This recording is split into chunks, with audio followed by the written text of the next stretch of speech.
Hello friends, welcome to నా cricket. నేను హర్ష. ఇదైతే ఎర్లీ ప్రిడిక్షన్ అని చెప్పొచ్చు.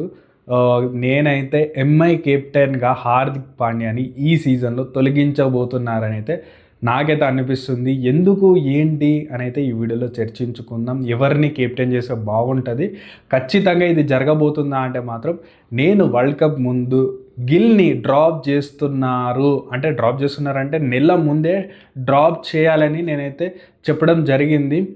అదే జరిగిందని చెప్పవచ్చు.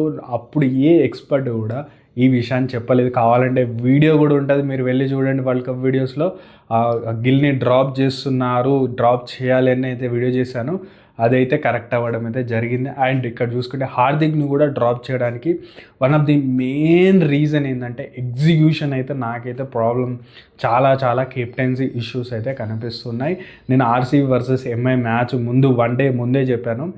ఆర్సీబీ ఫస్ట్ టాస్ ఓడిపోయి ఫస్ట్ బ్యాటింగ్ చేసిన వాళ్ళు ఎలాంటి ఫరక్ పడదు, ఒక ఎక్స్ప్లోజివ్ రన్స్ కొడతారు, 230+ 220+ కొడతారని అప్డేటెడ్ ప్రివ్యూలో పోస్ట్ కూడా పెట్టడం జరిగింది. మ్యాచ్ ప్రివ్యూలో కూడా చెప్పడం జరిగింది. అదే జరిగింది. ఆర్సీబీ తన ప్లాన్స్ ఏమున్నాయో మంచి ఎగ్జిక్యూషన్ చేస్తుంది. ఎంఐ విషయానికి వస్తే చూసుకుంటే రోహిత్, మనకి చూసుకుంటే తిలక్ వర్మ, సూర్యకుమార్, హార్దిక్ పాండ్యా, ఆయన చూసుకుంటే మనకి శాంతర్, వివచ్చమైన బుమ్రా, ఇలాంటి చూసుకుంటే స్టార్ ప్లేయర్స్ ఉన్న ముంబై ఇండియన్స్ ఎందుకు ఓడిపోతుందంటే ఎగ్జిక్యూషన్ ప్రాబ్లం అని చెప్పొచ్చు. చాలా తప్పులు అయితే కెప్టెన్ అయితే చేస్తున్నాడు. మీకు చెప్పాలంటే చూడండి, పతిధర్ స్పిన్ అద్భుతంగా ఆడతాడు. మార్కెండేని వేయించడం ఎంతవరకు కరెక్ట్ మీరు ఆలోచించండి. అండ్ ఆల్సో సాల్ట్ ఆ విధంగా ఫాస్ట్ బౌలింగ్లో కొంచెం మన ఇబ్బంది పడతాడు. అలాంటిది మళ్ళీ అక్కడ కూడా మనకి శాందర్ తీసుకోవడం, 3 సిక్స్లు అక్కడ కొట్టినాడు. అండ్ ఆల్సో మార్కండే బౌలింగ్ వేస్తున్నాడు, పతిధర్ కొట్టినాడు. అండ్ ఆల్సో సాల్ట్ కూడా 3 4లు కొట్టడం చూసుకుంటే అక్కడ దగ్గర 9 బౌండరీస్ వచ్చినాయి.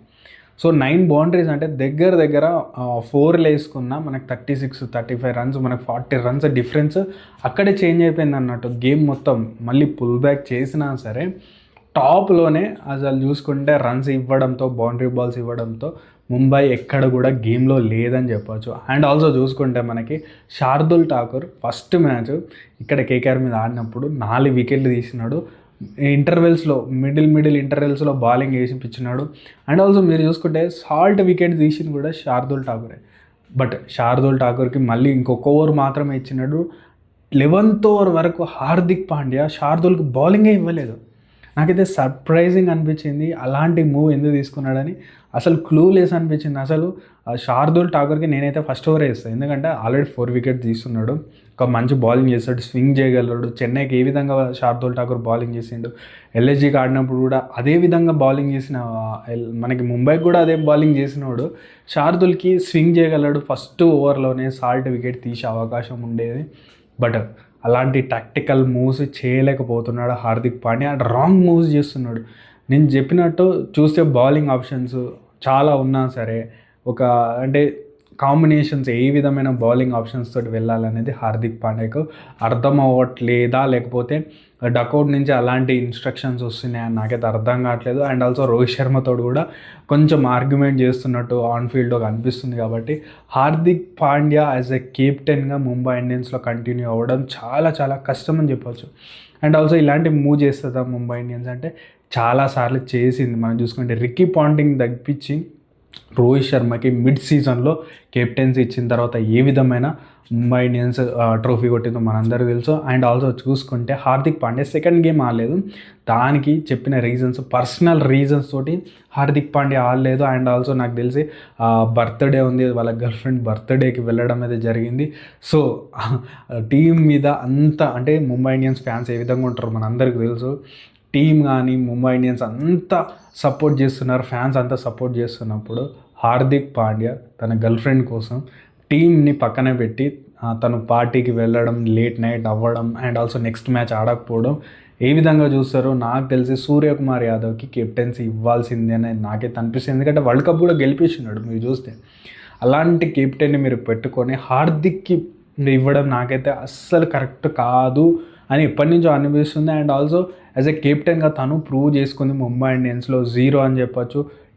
ఆర్సీబీ మీద ఓడిపోవడం చాలా పెద్ద ఇంపాక్ట్ అయితే ఉంటుంది. ఎందుకంటే ముంబైలో లాస్ట్ ఇయర్ కూడా ఇదే జరిగింది.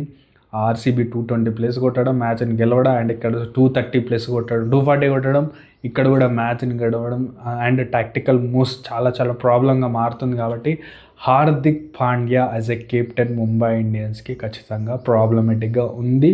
తన్ని తీస్తారా లేరా అని అయితే నాకైతే డౌట్ అయితే లేదు. బట్ ఒకవేళ ఇంకో 2 లాస్లు వస్తే మాత్రం హార్దిక్ పాండ్యా యాజ్ ఎ కెప్టెన్గా మూవ్ అయితే చేస్తారు. నాకు తెలిసి గ్రూమ్ చేయడానికి తిలక్ వర్మ ఉన్నాడు. బట్ ఖచ్చితంగా సూర్యకైతే ఆ ఛాన్సెస్ ఇస్తారు ఇప్పుడైతే. బట్ నెక్స్ట్ ఎవరన్నా వస్తే మాత్రం తిలక్ వర్మ వచ్చే అవకాశాలు అయితే కనిపిస్తూ ఉన్నాయి. అండ్ చూసుకుంటే హార్దిక్ పాండ్యా ఇలాంటి మిస్టేక్ చేస్తున్నప్పుడు ఎందుకు కెప్టెన్సీ ఉంచడం, అండ్ ఆల్సో నేనైతే హార్దిక్ పాండ్యాని అయితే మూవ్ చేస్తారని అయితే యాజ్ ఎ కెప్టెన్గా నాకైతే అనిపిస్తుంది. మీకు అనిపిస్తుంది అండ్ ఆల్సో నేను చెప్పిన దాంతో మీరు అంగీకరిస్తారా లేదా కామెంట్ సెక్షన్లో తెలియజేయండి. అండ్ ఆల్సో చూసుకుంటే హార్దిక్ యాటిట్యూడ్ గురించి అయితే నేను మాట్లాడడం లేదు. బట్ యాజ్ ఎ కెప్టెన్గా తనైతే 0 ముంబైకి అని అయితే అనుకుంటున్నారు. మీరేమనుకుంటున్నారో కామెంట్ సెక్షన్లో తెలియజేయండి.